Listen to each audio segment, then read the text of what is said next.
नमस्कार दोस्तों, बिहार में डीजल अनुदान के लिए ऑनलाइन आवेदन की जो प्रक्रिया है शुरू हो चुकी है। इस वीडियो में मैं आपको बताने जा रहा हूं कि कैसे आप सभी को डीजल अनुदान के लिए ऑनलाइन आवेदन करना है। इसके लिए आवेदन करने के लिए पहले डेडलाइन समझ लीजिए कि आवेदन आरंभ 31 जुलाई से स्टार्ट की गई है। 30 अक्टूबर 2025 तक आप इसके लिए जो है ऑनलाइन आवेदन कर सकते हैं। डीजल अनुदान के लिए अगर आप आवेदन करते हैं तो आपको सरकार जो है 6,000 रुपये तक जो राशि है आपके खाते में डायरेक्ट डीबीटी के माध्यम से भेजता है। ये जो बेनिफिट है दो प्रकार के लोग ले सकते हैं। पहला तो जिनके पास खुद का ज़मीन है वैसे किसान तो ले ही सकते हैं। दूसरा वैसे किसान जो मान लीजिए उनके पास ज़मीन नहीं है, दूसरे का ज़मीन जोतते हैं वैसे ले सकते हैं। या कुछ किसान ऐसे भी है जिनके पास खुद का भी ज़मीन होगा और कुछ ज़मीन दूसरे का भी वो जोतते होंगे, तो उनको भी इसका बेनिफिट मिलता है। आप सभी लोग जो है इसके लिए आवेदन कर सकते हैं। तो सारी चीज़ें इस वीडियो में बताई जाएगी, बस आपको ध्यानपूर्वक इस वीडियो को अंत तक देखना है। और निवेदन है कि वीडियो को लाइक नहीं किया है तो लाइक कर चैनल को सब्सक्राइब कर लीजिएगा। आगे भी इस प्रकार का अपडेट आपको मिलेगा और वीडियो को अपने तमाम दोस्तों के साथ भी शेयर कर दीजिएगा। डीजल अनुदान के लिए आवेदन करना है तो गूगल ओपन करें, गूगल में टाइप करें ऑनलाइन अपडेट STM। जैसे इतना लिखते हैं यह वेबसाइट ऑनलाइन अपडेट STM.in का मिलेगा। सरकारी योजना में बिहार डीजल अनुदान 2025 का ऑप्शन मिलेगा, उस पर क्लिक करेंगे। या नहीं तो सर्च बॉक्स में आप देखिए सेम लिखिएगा डीजल अनुदान।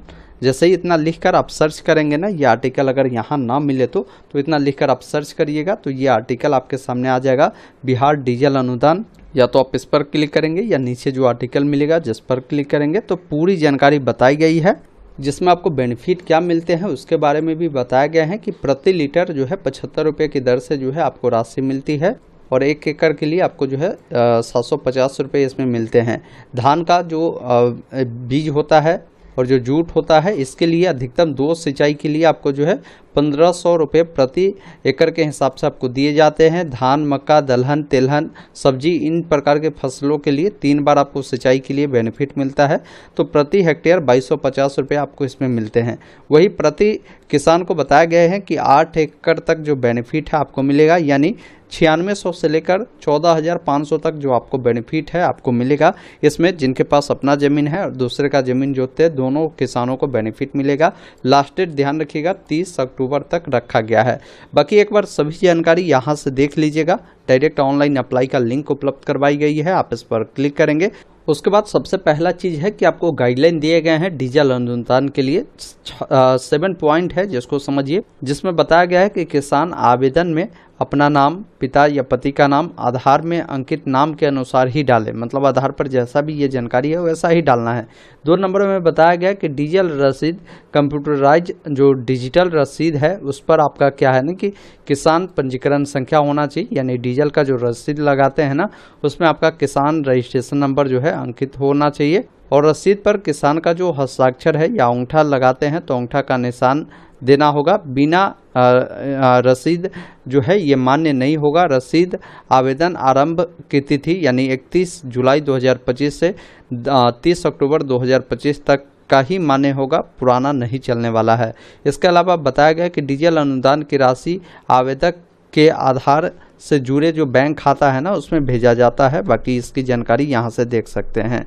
3 नंबर में बताया गया कि आवेदन में कृषक को 3 प्रकार का जो ऑप्शन है देखने को मिलेगा। पहला स्वयं है, यानी अगर आप अपना ज़मीन जोतते हैं तो ये ऑप्शन चुनना है। बटाईदार उनको चुनना जो दूसरे का ज़मीन जोतते हैं। और तीसरा, अगर अपना भी ज़मीन है और दूसरे का भी जोतते हैं तो स्वयं प्लस बटाईदार वाला जो विकल्प है आपको चुनना होगा।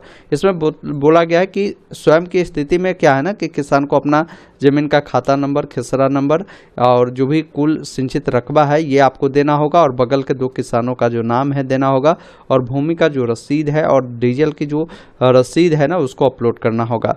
बटाईदार की स्थिति में क्या है ना कि आपको किसान का खसरा नंबर, कुल सिंचित रकबा, बगल के किसान का नाम, साथ में उनको ये एक डॉक्यूमेंट दिया गया है। जब आप इस पर क्लिक करेंगे ना तो ये फॉर्मेट है जिसको आपको भरकर जो है अपलोड करना होगा। आगे मैं बताऊंगा कि कैसे भरना है। इसके अलावा बोला गया कि अगर मान लीजिए आपका भी ज़मीन है और दूसरे का भी जोतते हैं तो वैसे स्थिति में आपको ये जो फॉर्म इन्होंने दिया है इसको आपको डाउनलोड कर भरकर अपलोड करने की ज़रूरत होगी, ये ध्यान रखिएगा। तो ये सारी चीज़ें इन्होंने ऑलरेडी बता दिया गया है।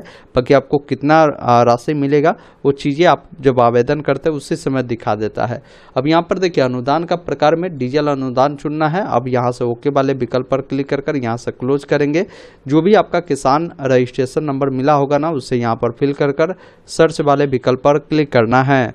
उसके बाद आपका जो भी जानकारी है यहाँ पर आपको देखने को मिलता है। अब आपको सिंपली नीचे स्क्रॉल कर आना है। यहाँ पर कुछ जानकारी जो है आपको बतानी होगी, जिसमें देखिए आपको मौसम पूछा गया तो मौसम में खरीफ रहेगा, आपको इसको सेलेक्ट करना है। उसके बाद यहाँ पर फसल का नाम चुनना है। आप कौन से फसल जो है अपने खेत में लगाए हैं और किसका पटवन आपने करवाया है।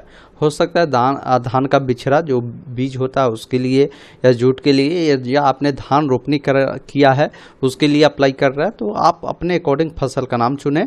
उसके बाद पूछता है कि सिंचाई की कुल संख्या, क्योंकि अभी आप पहली बार ही पटाए होंगे तो यहाँ पर जो है एक ही है और एक ही के लिए अभी अप्लाई हो रहा है। बाद में जो है आपको दूसरे, जब आप सिंचाई करते हैं ना, पटवन करते हैं, तो उसके लिए भी आपको अप्लाई करने का मौका मिलेगा। तो आप यहाँ पर एक चुनें।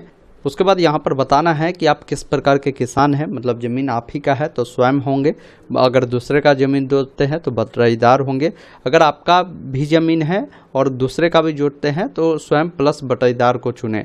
तो अगर आप कहेंगे ना तो एक अलग से मैं वीडियो ये बटाईदार यानी दूसरे का जो ज़मीन जोतते हैं उस पर मैं ला दूंगा, और जो व्यक्ति अपना और दूसरे का भी जोतते हैं तो इन दोनों के लिए अलग से एक वीडियो आ जाएगा, आप बता दीजिएगा। अगर मान लीजिए आप के पास खुद ही का ज़मीन है तो आप स्वयं चुनें, बाकी आप इनमें से आते हैं तो आप अपने अकॉर्डिंग ये ऑप्शन को चुनें। बाकी इनके केस में एक फॉर्म भरना होगा, आगे मैं बताऊंगा कैसे वो भर पाएंगे। तो आप अपने अकॉर्डिंग इस ऑप्शन को चयन करें जिस प्रकार के किसान हैं। उसके बाद कुल ज़मीन बताना है। देखिए इन्होंने बताया है कि कृपया डेसिमल में ज़मीन का जो विवरण है वो देना है, मगर एक चीज़ ध्यान रखिए, अगर आपके पास 1 एकड़ ज़मीन है तो 1 एकड़ बराबर 100 डेसिमल होता है। अगर आपके पास 2 एकड़ है तो 200 डेसिमल होगा। मैक्सिमम आप 8 एकड़ तक के लिए आप अप्लाई कर सकते हैं। तो आपके पास जितना भी एकड़ ज़मीन होगा ना उसके अकॉर्डिंग आप डेसिमल में जो जानकारी है आप यहाँ पर देंगे। उसके बाद नीचे आपको आना है जिसमें बोला गया है कि जो भी आपका ज़मीन का वो खाता नंबर होगा वो आप यहाँ पर बताइए। खसरा नंबर है वो यहाँ पर बताना है। ज़मीन का जो भी थाना नंबर है वो बताना है। कुल सिंचित जो रकबा है ना डेसिमल में आपको बताना है कि कितना है। इसके अलावे जो बगल के 2 किसान हैं ना उनका नाम आपको जो है, एक किसान का इसमें, एक किसान का इसमें आपको लिख देना है। इस अकॉर्डिंग जानकारी को देना है। अब किसी किसान का क्या है ना कि एक से अधिक जो है खाता खसरा है या एक से अधिक ज़मीन है, उसका अलग अलग खाता खसरा है, तो वैसे स्थिति में एक ऑप्शन मिलता है ऐड न्यू रो का, जिस पर क्लिक करना है। इसी अकॉर्डिंग मान लीजिए आपके पास जो है और भी ज़मीन है उसका अलग खाता खसरा है तो उसका फिर खाता खसरा थाना और जो भी डेसिमल में आपका ये रकबा है वो बताएंगे। बगल के किसान को लिखकर यहाँ से इसको आप ऐड कर सकते हैं। इस प्रकार जो है आपका जो डिटेल है देखने को मिलेगा। उससे भी अधिक खाता खसरा है तो उसको भी आप ऐड कर सकते हैं यहाँ पर। उसके बाद नीचे आना है। यहाँ पर देखिए आपसे बोला गया है कि जो भी आपने डीजल क्रय किया है ना उसका विवरण और अन्य जो दस्तावेज से जुड़ा जानकारी है वो आपको देना है, जिसमें आपको बताना है कि आपने जो डीजल खरीदा है वो कितना लीटर खरीदा है आप अपने पटवन के लिए, वो जानकारी आप यहाँ पर बताएंगे। फिर यहाँ पर आपको बताना है कि जो आपने डीजल खरीदा है, जैसे मैंने 19 लीटर खरीदा है तो कितने रुपए का आपने खरीदा है वो राशि आपको बताना है। जैसे मेरे केस में मान लीजिए जो भी रेट था मैंने अपना रेट यहाँ पर लिखा है। आपने जो भी जितना का भी खरीदा है वो रेट बताएंगे। अब जो भी आपका रसीद होगा ना, रसीद नंबर यहाँ पर लिखेंगे। जैसे बहुत सारे लोग के क्या होता है ना कि वो डीजल मान लीजिए एक बार नहीं खरीदा है, मतलब हो सकता है 5 लीटर एक बार, 10 लीटर एक बार ऐसे लिया हो, तो ऐसे स्थिति में आपके पास अगर अधिक रसीद है तो आप अपना रसीद संख्या लिखकर स्पेस देकर फिर दूसरा रसीद संख्या आप यहाँ पर देंगे, या कॉमा भी इस बीच में आप लगा सकते हैं। तो इस अकॉर्डिंग बताएंगे। अगर एक ही रसीद संख्या है जिसमें आपका डीजल की पूरी जानकारी है तो आप उसे लिखिए और रसीद संख्या उसी रिसिप्ट पर दिए गए होंगे वही देंगे। बाकी यहाँ पर बोला गया है कि आपने जो डीजल लिया है वो किस डेट को लिया है, जो भी रसीद पर डेट मेंशन हो वो दीजिएगा।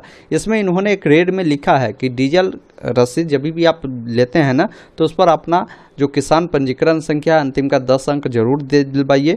रसीद के नीचे आपका सिग्नेचर कर करते तो सिग्नेचर अन्यथा अंगूठा का निशान जरूर दीजिए, बिना इसके मान्य ये नहीं होगा। और रसीद जो है वो होना चाहिए आवेदन आरंभ के तिथि से 30 अक्टूबर 2025 तक का ही मान्य होगा। मतलब आवेदन 31 से स्टार्ट हुआ है, 31 तारीख से लेकर 30 अक्टूबर के बीच का ही रसीद आपका होना चाहिए। तो यहाँ पर देखिए कैलेंडर मिल जाता है, आपने जिस डेट को भी अब डीजल लिया है वो डेट यहाँ पर देंगे। उसके बाद किस पंप से लिया है, पंप का नाम लिखेंगे, पंप किस ब्लॉक में आता है वो बताएंगे, और आपको कितने राशि मिलेगी एक आपको अनुमानित राशि बताई गई है वो देख लीजिएगा। चेक बॉक्स पर टिक कर एक ऑप्शन मिलता है गेट OTP का, जिस पर क्लिक करना है। अब जो OTP मिला है किस नंबर पर मिला है वो भी जानकारी बताई गई है। OTP को डालकर वैलिडेट एंड अप्लाई वाले विकल्प पर क्लिक करना है। उसके बाद जैसे ही आप अप्लाई पर क्लिक करेंगे, अब अगले स्टेप पे आप आते हैं। यहाँ पर देखिए बताया गया है कि परिवार का विवरण गलत दर्ज किए जाने पर भौतिक सत्यापन के समय आप जो है योजना से वंचित कर दिए जाएंगे एवं आपका आवेदन पंचायत स्तर पर रिजेक्ट कर दिए जाएंगे। ये विशेष तौर पर ध्यान रखना है। परिवार का विवरण में आवेदक अपना विवरण अंकित नहीं करे, अन्यथा आवेदन में जो है त्रुटि आएगी। इनका कहने का मतलब है कि यहाँ पर देखिए बोला गया कि आवेदन का जो संबंध है वो किस प्रकार है, जिसमें मान लीजिए अगर आप अपने माता की जानकारी देना चाहते हैं तो माता को चुनेंगे, पिता का देना चाहते हैं पिता को चुनेंगे, पति पत्नी का देना चाहते हैं या अपने वयस्क बच्चे का देना चाहते हैं उसको चुनेंगे। ये ध्यान रखिएगा, क्योंकि जैसे मान लीजिए आप अपने पिता का चुनते हैं तो आप और आपके पिता में से कोई एक ही लोग आवेदन कर पाएंगे। ये नहीं कि आप अपना भी आवेदन कर दिया और पिता को भी आवेदन कर दिया, ऐसा मान्य नहीं होगा। ये ध्यान रखिएगा, इसीलिए ये चीज़ें आपसे पूछी जाती है। तो आप जिनका भी यहाँ पर जानकारी देते हैं ना, आप वो जानकारी यहाँ से सेलेक्ट करेंगे। फिर पूछता है कि जैसे आप माता का दिया है तो वो जीवित है या उनकी मृत्यु हो चुकी है, वो जानकारी आप देंगे। इनका जो भी आधार नंबर है वो आधार नंबर यहाँ पर देना है। उनका जो भी आधार के अनुसार नाम है वो देंगे, और आधार के अनुसार उनका जो भी डेट ऑफ बर्थ है ना वो आपको कैलेंडर मिलता है, आप यहाँ से बढ़ा घटा सकते हैं। जो भी साल होगा ना उसको यहाँ से सेलेक्ट करिएगा, और जो भी महीना होगा, जो भी डेट होगा, इस अकॉर्डिंग आप उसको चयन कर सकते हैं। उसके बाद एक ऑप्शन मिलता है सेंड OTP का, जिस पर क्लिक करना है। फिर इनके आधार नंबर पर एक OTP जाएगा, OTP को डालकर वेरीफाई करेंगे, ये ध्यान रखिएगा। उसके बाद यहाँ पर क्या है ना कि आपको दस्तावेज अपलोड करनी है, जिसमें डीजल का जो रसीद है ना वो अपलोड करना है, जिसमें मैंने बताया है कि उस पर आपका किसान पंजीकरण संख्या जरूर दिया गया होना चाहिए 10 अंक लास्ट का, और उस पर आपका सिग्नेचर या मोहर करते हैं यानी अंगूठा लगाते हैं तो वो आप जरूर लगाकर उससे अपलोड करिएगा। JPG फॉर्मेट में ये बोले गए हैं। इसके अलावा मैंने ये जो आवेदन किया है, मेरा खुद का ज़मीन है, तो वैसे स्थिति में अगर आप खुद का ज़मीन का मालिक है तो वैसे स्थिति में ज़मीन का रसीद या आपका LPC अगर होगा इस ईयर तक का तो उसको भी आप लगा सकते हैं। वो PDF फॉर्मेट में बोला गया है, आप यहाँ पर अपलोड करेंगे, जिसका जो साइज होगा 10 से लेकर 20 200 KB तक होगा। ये विशेष तौर पर ध्यान रखिएगा। और डीजल का भी रसीद आप चाहे तो PDF फॉर्मेट में दे सकते हैं। उसके बाद इस चेकबॉक्स पर टिक कर सबमिट वाले विकल्प पर क्लिक करना है। एक चीज़ और कि जो लोग अगर मान लीजिए बटाईदार होंगे या उनके पास खुद का भी ज़मीन है, दूसरे का भी ज़मीन जोतते हैं, तो उनके लिए मैंने बताया कि एक फॉर्म आता है उसको भरना होगा। तो उस फॉर्म को डाउनलोड करने के लिए ऑनलाइन अप्लाई वाले विकल्प पर ही क्लिक करेंगे तो आपको यहाँ पर जो है लिंक मिल जाएगा। जैसे यहाँ पर देखिए जो गाइडलाइन आता है ना, इसमें आपको दिए गए हैं कि कोई बटाईदार है तो उनको ये फॉर्म डाउनलोड करना है। मैं बता देता हूँ कि कैसे भरना है। इस फॉर्म में आप अपना नाम लिखेंगे, पिता का नाम लिखेंगे, गाँव का नाम, पंचायत का नाम, प्रखंड का नाम, जिला का नाम लिखेंगे, और जो ज़मीन आप जोतते हैं ना उसका जो भी थाना नंबर है, खसरा नंबर है, उसके अलावा जो ज़मीन है जिनका भी है उनका मालिक का यहाँ पर नाम लिखेंगे। उसके अलावा उन ज़मीन का जो चौहद्दी है उसके और अगल बगल के जो किसान हैं उनका नाम आप लिखेंगे। जैसे उत्तर में जो है, दक्षिण में जो है, पूर्व पश्चिम में जो है वो लिख दीजिएगा। कुल खेती का जो रकबा है वो क्या है बताएंगे। और उसके अलावा क्षति का रकबा पूछ रहा है तो आप ये रोपण कर रहे हैं तो आपका जो भी कुल रकबा है वही रहने देंगे। उसके बाद नीचे आएंगे, यहाँ पर गवाह के रूप में जो कि अगल बगल के दो किसान हैं उनका नाम लिखवाएंगे, उनका पता, मोबाइल नंबर, सिग्नेचर करवा लेंगे। और यहाँ पर आपको अपना सिग्नेचर या अंगूठा लगाते हैं तो आप अंगूठा करेंगे और डेट लिखेंगे। और इससे वेरीफाई आपको करवा लेने के से या तो वार्ड सदस्य या मुखिया से, सरपंच से, पंचायत समिति, इनमें से किसी से भी आप वेरीफाई करवा लेंगे। और कृषि समन्वयक जो आपके होते हैं ना उनसे भी वेरीफाई करवा कर आप इसको यहाँ पर आपसे मांगे जाएंगे तो अपलोड करना है, जो बटाईदार के केस में है। वही मैं बता दूं, कोई ऐसे लोग हैं जो अपना भी ज़मीन देते हैं और दूसरे का भी, तो वैसे स्थिति में आपको ये फॉर्म डाउनलोड करना होगा जिसका लिंक यहाँ पर दिया गया है। ऐसे स्थिति में भी आपको सेम वही फॉर्म है, उसी अकॉर्डिंग आपको ये जानकारी भरकर जो है आपको यहाँ पर अपलोड करने की ज़रूरत होगी और सबमिट करेंगे। आपका फॉर्म सक्सेसफुल सबमिट हो जाएगा और आपका जो आवेदन है वो कंप्लीट हो जाएगा और आप उसका प्रिंट भी ले लेंगे। अगर प्रिंट नहीं ले पाते हैं, भविष्य में दोबारा प्रिंट लेना है, तो इसी वेबसाइट पर आएंगे। इसका ऑफिशियल लिंक मैं यहाँ पर दे दूंगा। आप ऑफिशियल वेबसाइट पर जब क्लिक करेंगे तो यहाँ पर आ जाएंगे। यहाँ पर आने के बाद देखिए एक ऑप्शन मिलता है आवेदन की स्थिति एवं प्रिंट।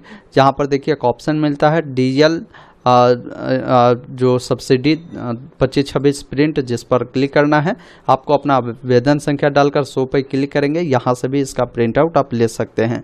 तो इस प्रकार मैंने इस वीडियो में बात किया कि अगर किसी भी किसान को डीजल अनुदान के लिए आवेदन करना है तो कैसे आवेदन करना है, हर एक चीज़ों को मैंने डिटेल में बताया। बाकी अगर आप कॉमेंट करेंगे तो एक अलग से मैं वीडियो लाऊंगा। जो बटाईदार लोग हैं, दूसरे का ज़मीन जोतते हैं, तो वो लोग कैसे फॉर्म को भरेगा, उसमें सारा प्रोसेस में बिल्कुल डिटेल में आपको बता दूंगा। बाकी इस वीडियो को शेयर कर दीजिए। कोई डाउट है आप कमेंट बॉक्स में ज़रूर लिखिएगा। धन्यवाद। जय हिंद।